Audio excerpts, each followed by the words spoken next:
Hi అండి, welcome to Preethi channel. ఎలా ఉన్నారు? ఈరోజు నేను మన ఛానల్లో చూపించబోయే రెసిపీ చూడండి. క్రిస్పీగా అరటికాయ వేపుడు చాలా టేస్టీగా సింపుల్గా చేసుకోవచ్చు. సాంబారు రసంలోకి చాలా బాగుంటుంది. ఇంకెందుకు ఆలస్యం, రండి మరి వీడియోలోకి. స్కిప్ చేయకుండా లాస్ట్ వరకు చూసేయండి. నేను క్లుప్తంగా చూపించాను. ముందుగా అరటికాయ ముక్కల్ని ఇలా కట్ చేసుకొని కొంచెం సాల్టు పసుపు వేసుకొని వాటర్లో వేసుకోవాలి. కడాయి ఆన్ చేసుకొని డీప్ ఫ్రైకి సరిపడా ఆయిల్ తీసుకొని జీలకర్ర పచ్చిశనగపప్పు ఆవాలు వేసుకోవాలి. తాలింపు దినుసులు ఎండుమిర్చి ఒక 2 వేసుకోవాలి. అట్లానే ఒక 2 పచ్చిమిర్చి సన్నగా చీల్చి వేసుకోవాలండి. బాగా ఫ్రై అయిన తర్వాత అరటికాయ ముక్కలను వేసేసుకోవాలి. వాటర్ రాకుండా అరటికాయలని మనము డీప్ ఫ్రైకి సరిపడా వేసుకోవాలి.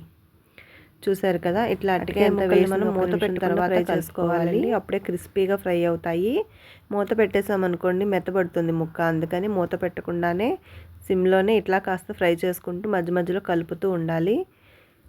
ఇట్లా దాదాపుగా ఒక 6 మినిట్స్ వరకు కలుపుకోవాలి. అరటికాయ అంతా కూడా కాస్త కలర్ చేంజ్ అయిన తర్వాత ఒక మీడియం సైజ్ ఉల్లిపాయను కట్ చేసుకొని వేసుకోవాలి. ఆల్రెడీ మనం అరటికాయ ముక్కలు పసుపుతోనే వేసాం కాబట్టి రుచికి సరిపడా సాల్ట్ కొంచెం లైట్గా యాడ్ చేసుకోవాలి. ఉల్లిపాయ అంతా కూడా మనకు అరటికాయ సగం ఫ్రై అయిన తర్వాత వేసుకున్నాం కదండి. ఇప్పుడు ఉల్లిపాయ కూడా త్వరగానే ఫ్రై అయిపోతుంది. ఇప్పుడు రుచికి సరిపడా సాల్ట్ అనేది ఇప్పుడు మనం యాడ్ చేసుకోవాలి. అట్లానే కారం, పావు స్పూను గరం మసాలా యాడ్ చేసుకున్నాను నేను. ఇంకేం యాడ్ చేయలేదండి. సింపుల్గా మనం ఫ్రై చేసుకుంటే మంచి ఫ్లేవర్, అరటికాయ ఫ్లేవర్ అనేది తెలుస్తుంది. చూసారు కదా, ఇంతేనండి. సింపుల్గా అరటికాయ అంతా కూడా క్రిస్పీగా మనకి ఉప్పు కారం అంతా పట్టి బాగా ఫ్రై అవుతుంది. ఆనియన్ కూడా ఫ్రై అయిపోతుంది. రోస్ట్గా ఫ్రై అయితే చాలా క్రిస్పీగా వస్తాయి.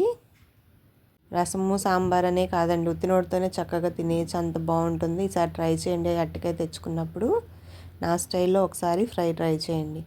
ఇప్పుడు మనం మూత పెట్టి ఒక 2 నిమిషాలు మగ్గనిచ్చుకోవాలంటే ఉప్పు కారం వేసాం కదా, అందువలన ఆల్రెడీ క్రిస్పీగా ఫ్రై అయిపోయింది కదా. చూసారుగా, మొత్తం అంతా కూడా స్ప్రెడ్ అయ్యి అరటికాయ కూడా కారం ఉప్పు అంతా కూడా పట్టేసింది ముక్కలకి. అంతేనండి, అయిపోయింది. చాలా సింపుల్గా చేసుకోవచ్చు అరటికాయ కూర. ఇప్పుడు మనం స్టవ్ ఆఫ్ చేసేసుకొని కడాయిలోకి గిన్నెలోకి సర్వ్ చేసుకుందాం. చూసారా ఎంత క్రిస్పీగా ఉన్నాయో అరటికాయ ముక్కలు. ఫ్రై అయితే చాలా అంటే చాలా టేస్టీగా ఉంటుంది. ఒకసారి మీరు కూడా ట్రై చేయండి. ఈ రెసిపీ మీకు ఎలా అనిపించిందో నాకు కామెంట్ చేయండి. థ్యాంక్ యూ ఫర్ వాచింగ్ అండి. కొత్తగా చూస్తున్నట్లయితే ప్లీజ్ సబ్స్క్రైబ్ మై ఛానల్. చూసారా ఎంత క్రిస్పీగా ఉందో, కలర్ఫుల్గా ఉంది కదా. అంతే టేస్ట్గా ఉంటుంది. టేస్ట్ ఏమాత్రం తగ్గదు. ఇంకెందుకు ఆలస్యం, ఒక లైక్ ఇచ్చుకొని కామెంట్ చేసి సబ్స్క్రైబ్ చేసుకోండి. కొత్తగా చూస్తుంటే మీ ఫ్రెండ్స్కి రిలేటివ్స్కి కూడా షేర్ చేసేయండి.